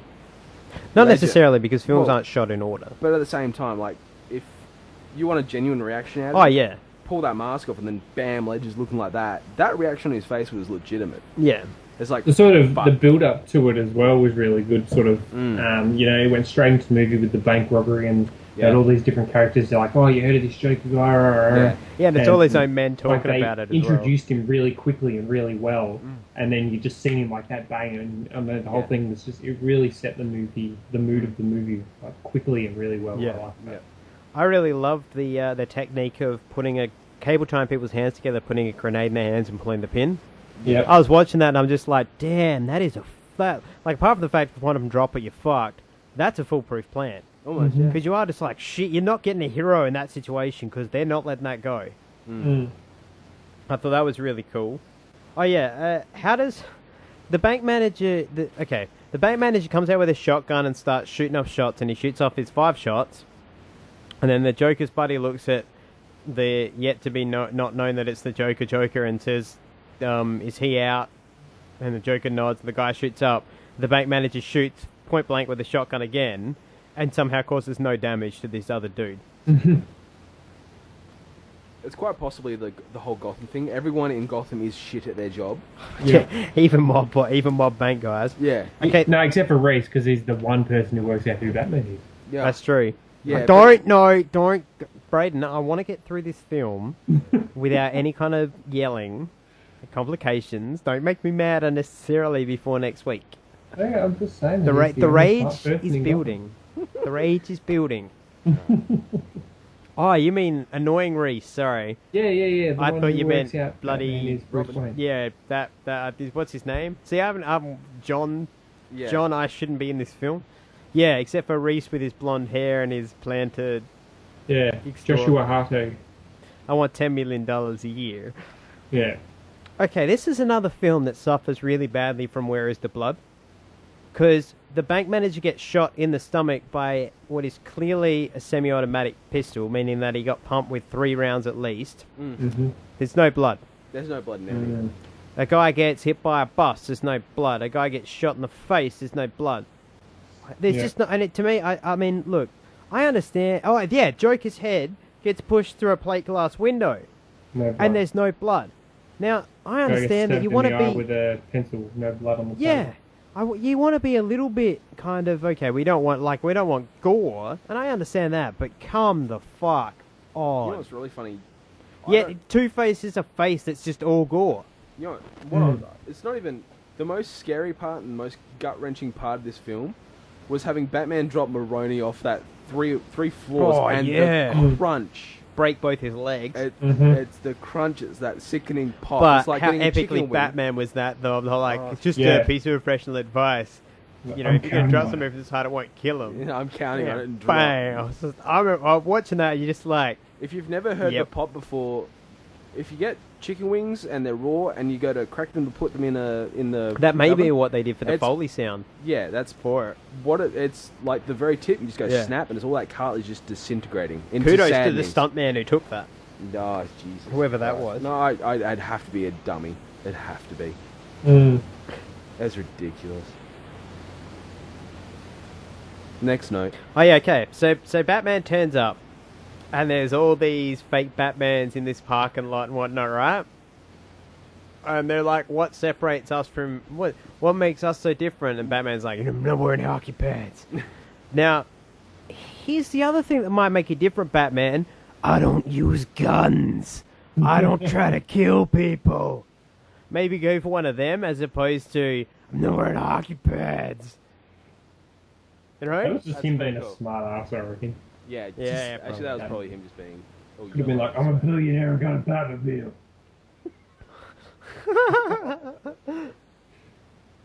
I like the fact that when Gordon goes to visit Dent for the first time, and you know, Dent's all like, "What was it you called me down when you had me in IA?" And you know, and you work with all those people that I investigated. And Gordon's like, "I'd be working alone if I didn't work with people you investigate." I like the fact that Dent has clearly investigated every cop in this city, and there's one that he's just like, fuck, no matter what I do, this dude's incorruptible. Yeah. I love that. That's just the consistent throughout Gordon's, especially in the first one where, you know, they're trying to, Flass is trying to bribe him, and Gordon's like, I'm not that kind of cop. Yeah. Yeah. I really like that.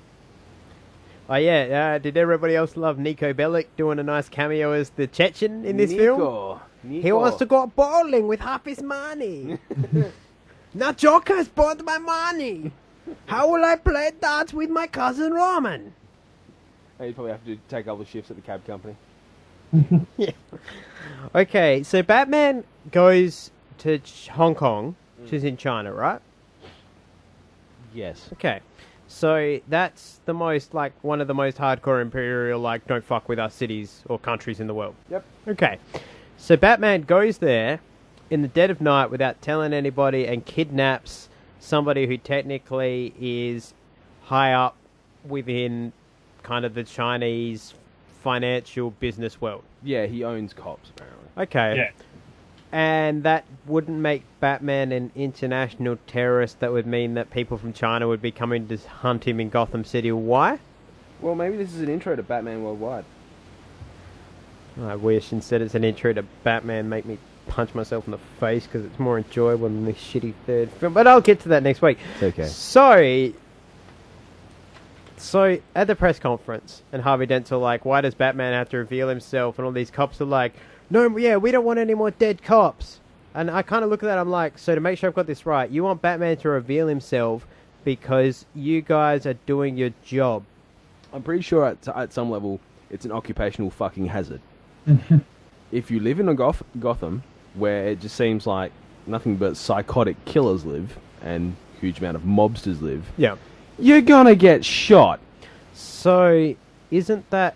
But when you sign up to be a cop, in the same way that when you sign up to the Secret Service for the president, you basically said, if somebody points a gun between either me and the public or me and the president, I'm taking that bullet.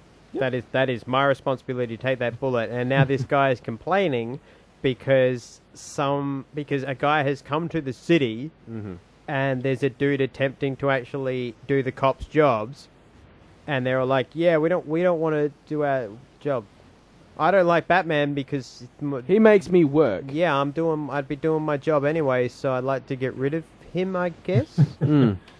Yeah, just that to me was dumb. That to me was dumb. I liked the fact though that the Batmobile, the Batpod, the Batbike, the Tumbler, whatever. Yep. When you listen to it go, it never changes gears. It's just a constant up rev. Yeah. I was like, that is really really cool, and I like that touch of, wow, his car literally is just constantly like going. Him. It's unstoppable. Yeah. I like that. Yeah. I think that's really cool. Unless it gets hit by an RPG. And then it turns into a motorbike, which is also unstoppable. Yeah, exactly. Which is fine. So okay, so Harvey Dent is tied up in a room filled with what was that? What was that brown liquid? It was gasoline. It was oil, wasn't it? I'm pretty sure it was gas. Or was it diesel? Oh, Does diesel burn? Diesel, yeah, diesel does burn. Okay, so it's probably diesel. Yeah.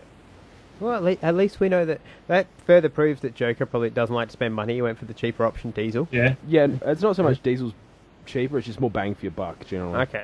Yeah. Okay, so anyway. So Harvey knocks over one of the barrels containing this crap. Fucking idiot. Starts it ends up on half his face, and then he starts coughing and spitting it so that it pretty much covers the entire other side of his face. Yeah. Okay, then Batman comes in and drags him out, and he's all like, Rachel! Don't come and rescue me! No! Rachel! And Batman drags him outside, and the building explodes, and half of Harvey's face catches on fire, because somehow the other half of the petrol, the flammable liquid that he spittled upon himself has just disappeared. See, I'd kind of like the look of a Two-Face where it's kind of like not just like the black and white that we get. Yep. I wouldn't mind a little bit of flaky, like bit of specks of burnt on the other side, so it makes it look a bit more dramatic and a bit more horrific. I also didn't like his haircut. I thought he would have looked better because his haircut's right on the side, right, and not on the Harvey Dent side, on the Two-Face side. Yeah.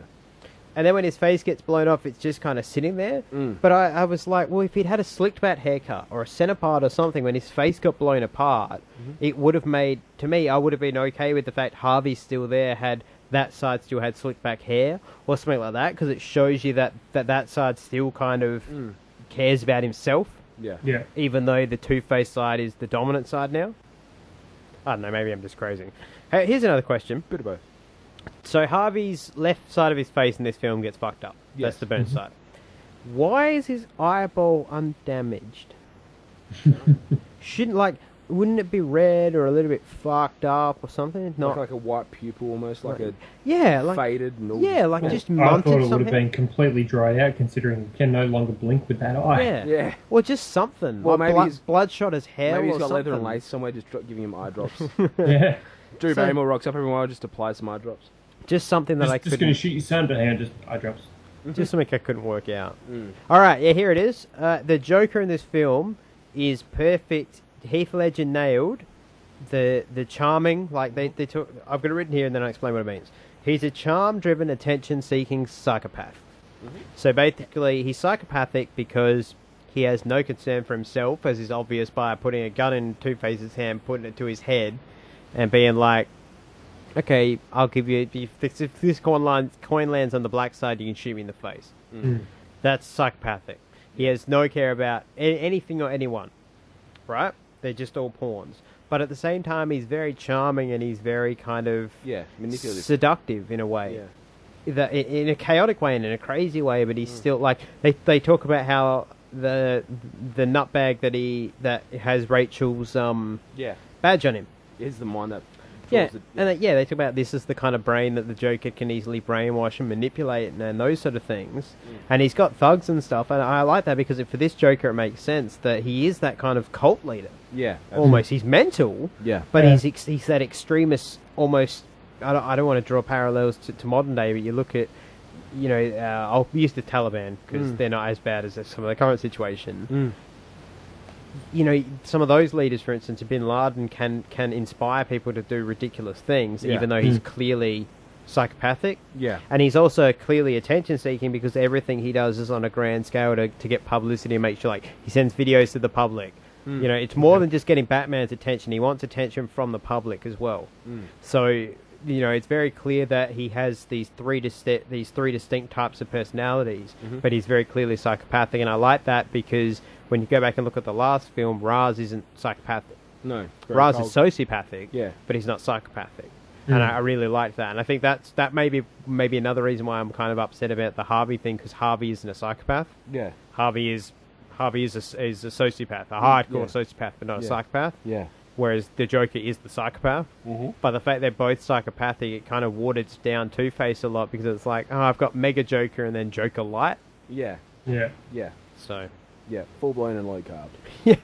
yeah, he's the gluten-free Joker. They'll never get that reference. Okay, so Batman's fighting the Joker upstairs in this building at the end. Yep. And he's got his white lenses on, and everything short circuits out, and it goes black. Yep. Now, the Joker at this point has just been a foot away from him. Yeah. Instead of flicking the lenses up, in a building where you could actually see with your eyes, Yep. he leaves them down and is blinded for 4 or 5 seconds, long enough for the Joker to run up and basically nearly throw him off the building and choke him and nearly get away with blowing up all these boats and shit. Yep. Yep. Or because Batman couldn't just go click, click and flip up his... No. What's up with that? Just, come on, Bruce. Come on, man. You're killing me, Get your Bruce. shit together. Okay. Now, I'm assuming that those sniper officers that were looking into the building had high-powered telescopes, right? Yeah. Those things get in pretty close, do they not? Yeah, they're normally times 10 to times 20. Okay. So, if I can see through Gordon's binoculars, which would be lesser than a scope on Absolutely, thing, yeah. I can see silver duct tape on people's hands. How come these snipers aren't looking through and being like, Commissioner, their guns are... Gaffer tape. Talking cops. They're duct taped to their hands there. Do we shoot them? Are they playing Edward Uzi hands, or...? I think this comes back to the Gotham stupidest police force in the world. Dorp. Dorp. The GCP Dorp. Okay, so... now, my part about Harvey's fall at the end, and why I was like, why is he dead? Rachel and Bruce fall from a penthouse, which would be 30, 40 feet in the 30, 40 stories in the air? Yeah. Okay. They fall from that, and yes, at the last, there's a moment towards the end where Bruce's cape whips out and clearly makes kind of a pocket of air to catch a little bit before he and Rachel hit the car, hit the taxi. Yep. But they've still fallen 40 stories. Yeah. At the end of this film, I tried to count how many stories Two-Face fell. It was like 3, maybe 4. About the same height that Sal Maroni was dropped on his legs from earlier in the film. Yeah.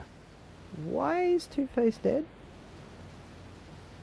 Well, there's a couple of factors you can Is actually this look at. because Riddler? Or? No, I mean, you look at the way Sal fell, he fell feet first. Yeah. So there's a good, well, look at my leg, there's probably about 3 foot worth of bone, muscle, fat that'll take the cushion. Where if you watch Harvey, he falls back, landing on his back. Disappears, yeah. Plus, he hasn't got any, looking at him, he's got no real fat on his head. And a lot of it's exposed and all that sort of stuff. So theoretically... Well, there's no blood. Surely if he hit his head and cracked his skull open, there'd be blood, wouldn't there? Yeah, surely. But, I mean, like we said... Especially since he's missing half his face. That's true. I mean, like we saw in the bar scene where he shot the first cop that picked him up. He's actually already got a fractured jaw as well. Yeah. So he could be a little bit tenderized from being cooked for about... Well, that's the other flambéed thing. for 20 It has seconds. been at that point, what, he got blew up 36 hours? Yeah. 36 to 48 hours before and he that? wasn't taking pain He's not taking any medication- pain meds despite meds. being in excruciating pain, according to Jim So, Gordon.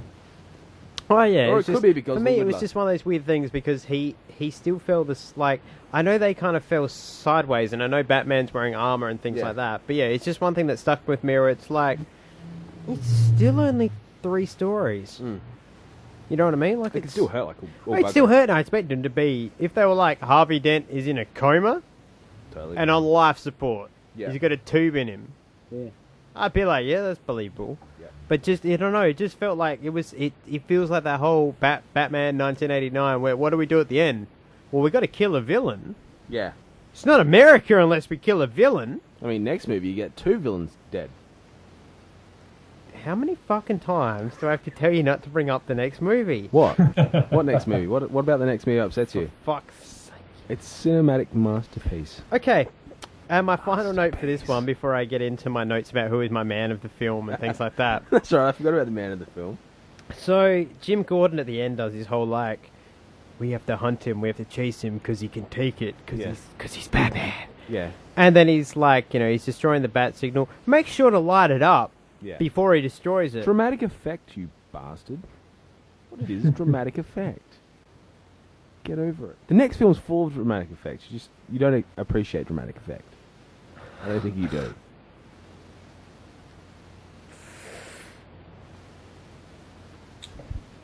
Anyway, Terry, I am going to take my disc for The Dark Knight Rises after we watch it next week, and I'm going to give it to you rectally so that you can enjoy it every day. Would that make you happy? So, ladies and gentlemen, next week we'll have a special event. It'll be Red Thunder versus Honey Badger.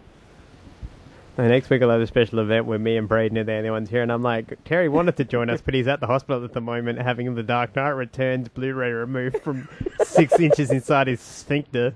That's called a colon. I'm going to push it right. further than your colon, man. That's what I mean. It's going to be deep. Balls deep. Dark Knight Rises balls deep. Sure. We'll see you on the battlefield, Red and Thunder. Very disappointed there was no song in the special features of this disc. I was like, yeah, here we go. It's 2000 and, what was it, 2009? 2008? Let me look at the year. I'm just annoyed there's no Prince, or the artist formerly known as Prince, playing as Prince.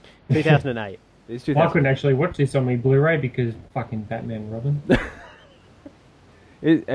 Has your PS3 not recovered? I haven't tried again since. I need to pull the thing apart and. Oh, yeah, wow. see what's going on in there.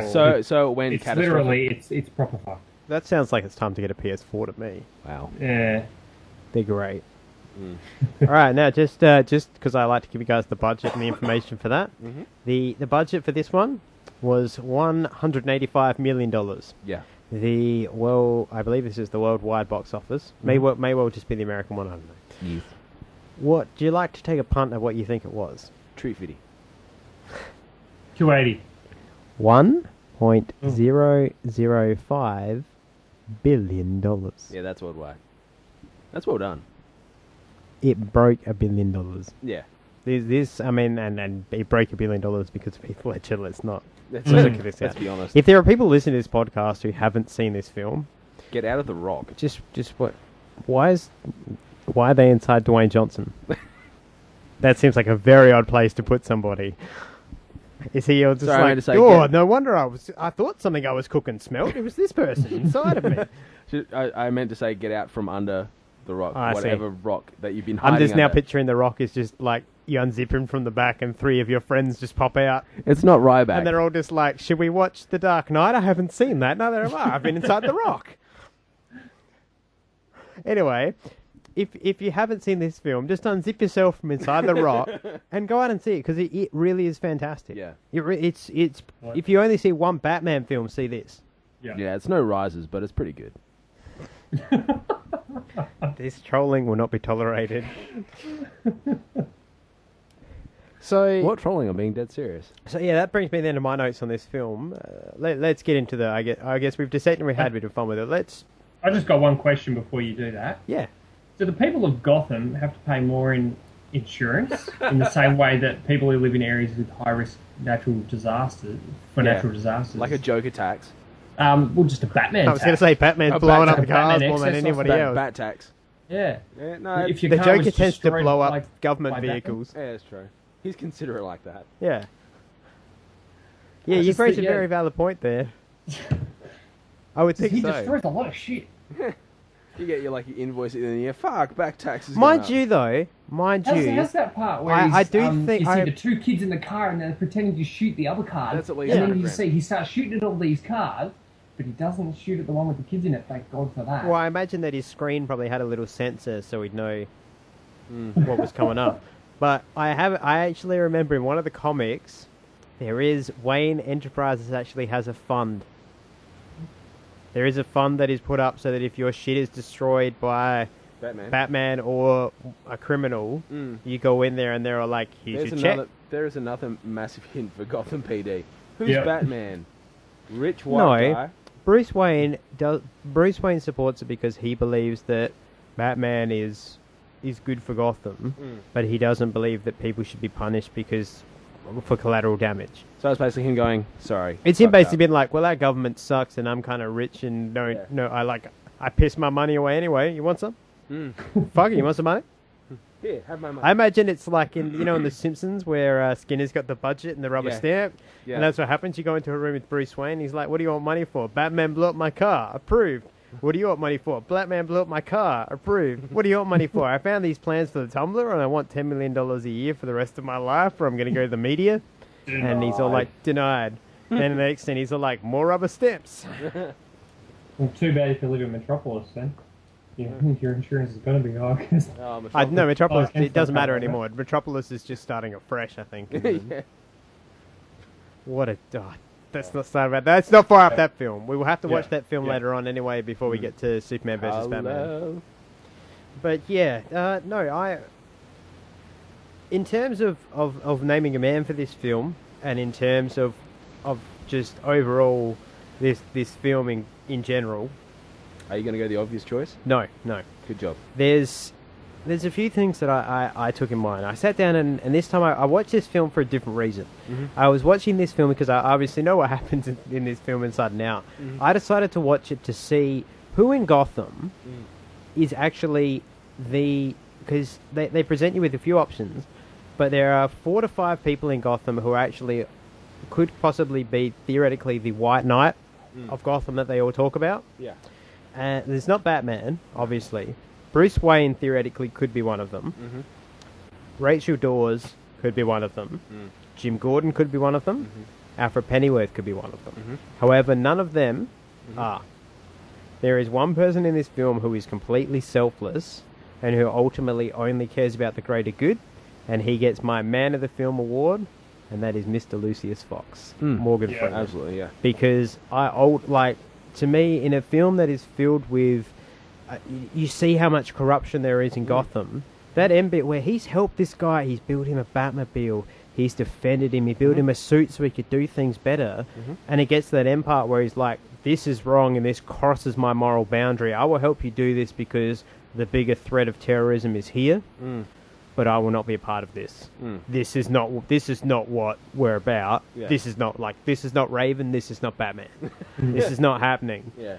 And the fact that, and I think the reason I give it to him is because Batman knew that going in, Bruce knew ahead of time, this person he knew, like, that's why I put in your name at the end and everything explodes. Because he knows going in that Lucius is going to be like, fuck you. Yep. You took what I gave you for good and you turned it. Yeah. Fuck you. Absolutely. And I really love that, and I like the fact that Bruce has that much respect for him, that he knows ahead of time, and he's like, I accept what you're saying, and I know that you're right, but for right now we have to do this, then destroy it. Yep. So, in some ways, almost allegory for the US government at the time, I think, in a lot of ways, Yeah. this film. Yeah. Yep. But no, it's definitely, I think Morgan Freeman in this film in particular is just, he's just such a strong character that every time he shows up, it's important. Yeah, absolutely. And he really is. In a film that is dark and heavy, his character is the only glimmer of hope in the entire film. And so that's why he gets my Man of the Film award. I would give it to Heath Ledger, obviously. I mean, Heath Ledger is the star of the film, and he gets praised and talked about. That's why he doesn't need it. Yeah. You know, but in this film, as I say, Lucius Fox just is perfect. Yeah. He's that perfect. You know, I'm just a man, but we don't deserve this kind of power. Yeah. Nobody does. Absolutely. So yeah, that's my thoughts on it. You guys got any final thoughts you want to add? No. I mean, that's just. I mean, I've said what I need to say, but you can't say anything negative about this film. But it's all positive praise. So Yeah.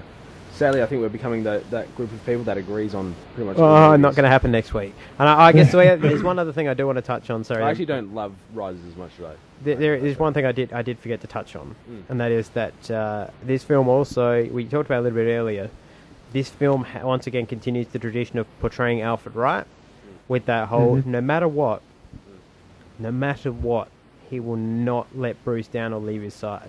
Like I said, it's got my favourite Alfred Bruce moment ever. I've talked about this in a previous podcast where they're leaving and he's all like, so, you know, you're going to tell him, like, if I go down and am I an accessory? And he's all like, accessory? I'm going to tell him it was your idea. And then you just see the silhouette of Alfred just turning to look at Bruce like, you fucking what, mate? So, yeah, I really love that. I'm not going to... I bring that up this week because next week I'm going to have nothing but negative things to say about Alfred. Fair enough. In fact, I'm going to rephrase that. Next week, I'm going to have nothing to say but negative things. Yeah. It's pretty much exactly what you just said. Yeah. No, not just about Alfred. Yeah. I'm only going to say negative things. Yeah. Right. Yeah. Fuck you, Braden. I'm starting now. But what about that Bane? It was just so good. What about what? Bane. He was just brilliant, you know? Out of everything in that film, Bane's probably...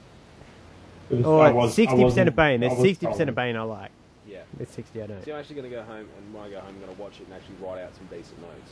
Not to contradict whatever you're going to say, what I actually liked about the movie. But I like it as a movie, but not as a Batman movie. I'm going to start with that. Well, as I say, I'm going to bring up the... I'm going to find the source for it. I'm going to bring up the Reddit theory about Bane next week as well, because it's a very good theory that, as I say, when I read it, I was like, thank you, Reddit stranger, for actually somehow making this movie. Like, I watched it, I'm like, I don't feel like I wasted my life watching this movie now. You've you've brought a little glimmer of hope into my life.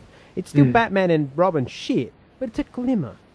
It's just a glimmer, as opposed to... It's like they took a gold fleck sample and as they shit, it's like, shit, flecks it's like, gold. yeah, exactly. It's like somebody ate one of those capsules filled with glitter and just rainbowed my toilet. Also known as shitter. Yeah. So Brad, what any final thoughts on your side from The Dark Knight?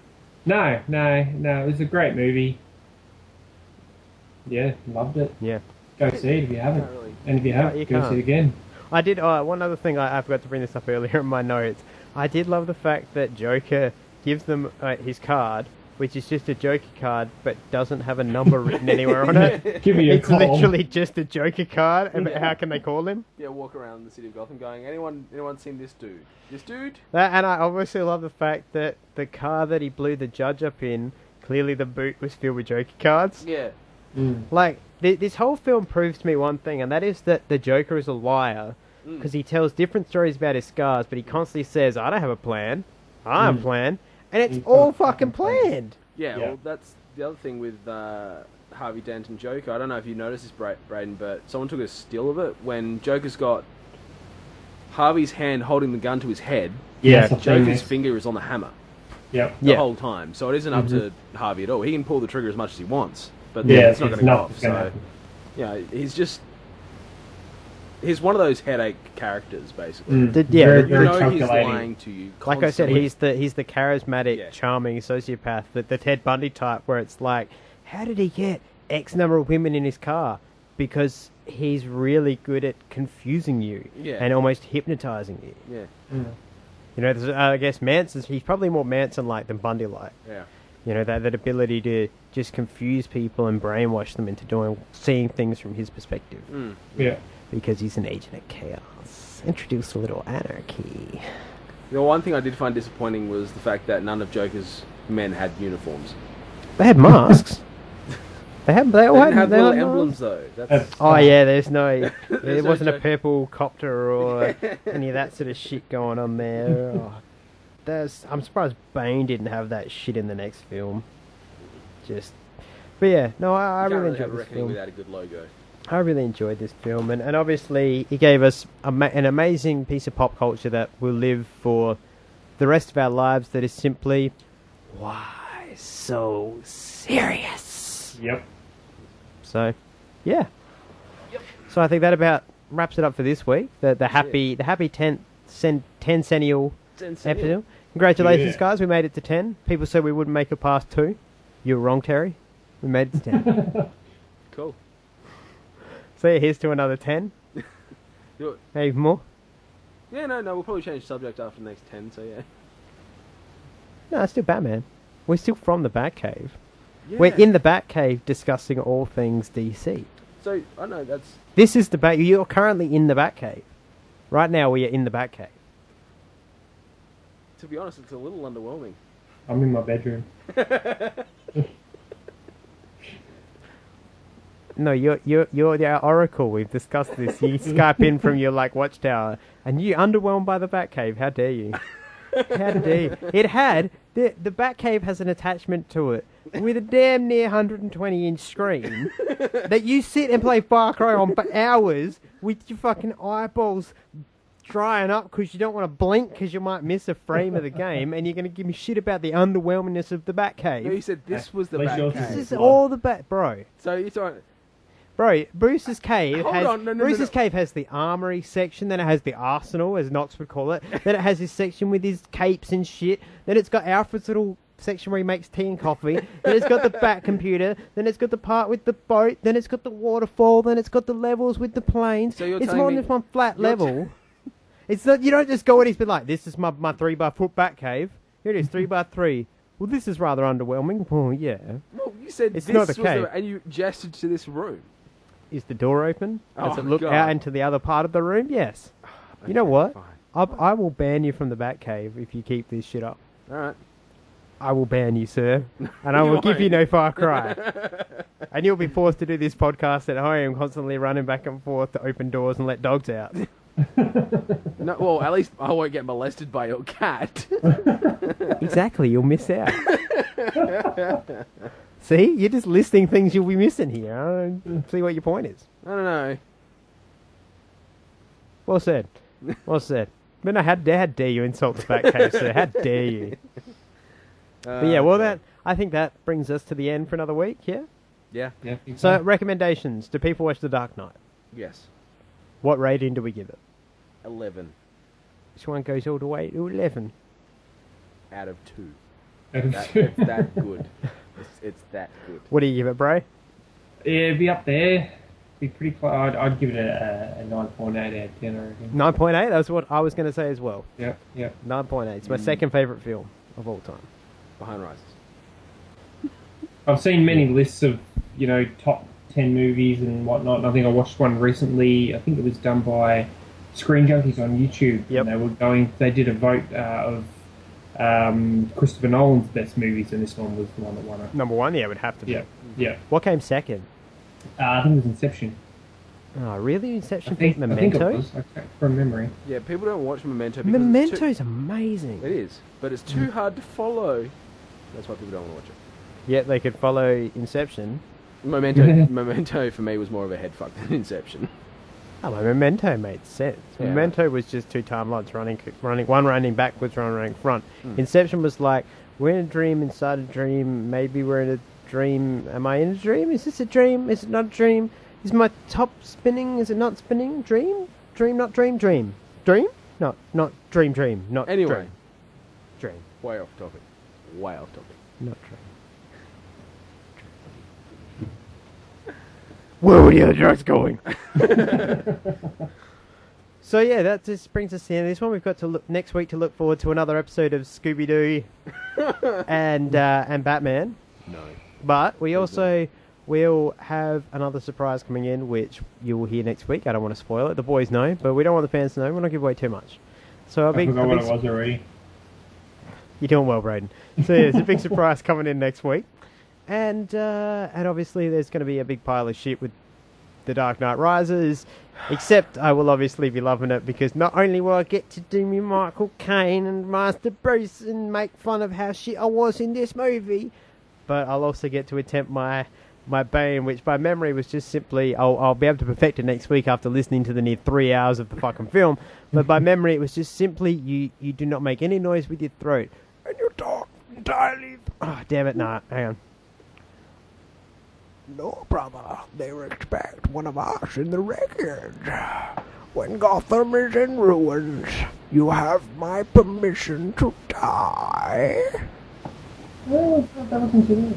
I'll get it better by next week. I'll get my throat prepared, warm it up nicely. Yeah, how you going? I'll take a bat throat lozenge. Actually, that was something I brought up in this film. I want to see on screen, like in the comics, Batman take his anti-alcohol pill before he goes out Bruce Wayne and on the booze. Yeah. I would love that. That would be amazing. But yeah, I guess we can only get aerosol drugs that could stop weaponized hallucinogenics. Yes, weaponized hallucinogenics. You So, know, yeah. you're at a party. Yeah.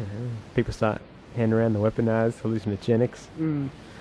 Perhaps next week we'll be able to quote The Dark Knight and it'll make me feel better. Yeah, okay. We'll see. We'll quote it Dark Knight. We'll see.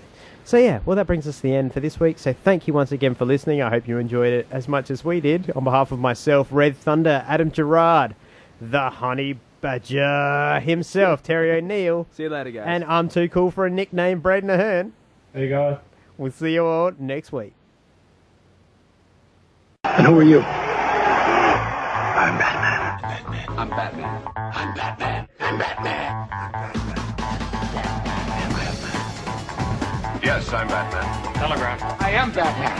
I'm Batman. I'm Batman. I'm Batman. You sound like Cookie Monster. I'm Batman. That's Batman. I'm Batman. I'm Batman. I'm thirsty. I'm hungry. I'm Batman. I'm Batman. I'm Batman. I'm Batman.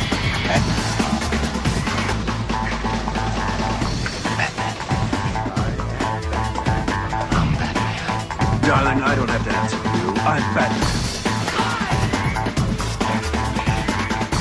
I'm totally Batman. Clearly, I am Batman. I am Batman.